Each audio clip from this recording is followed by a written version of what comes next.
Alright, so we're at Cora's restaurant in Coquitlam. This is a chain restaurant that serves breakfast and lunch, and it's really popular, so I'll show you some of the signs.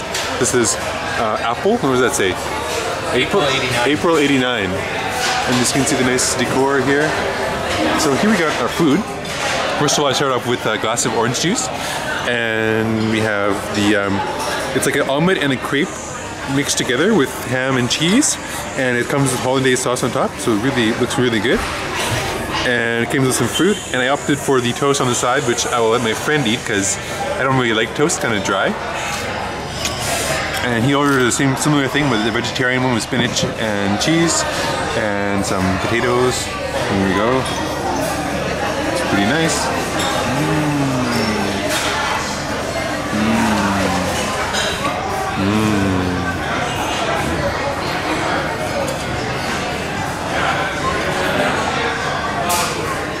Looks really good. Yeah, so if you're up to making a trip down to the suburbs, come out to Cora's in Coquitlam. There's also one in Richmond and near Steveston. Bye!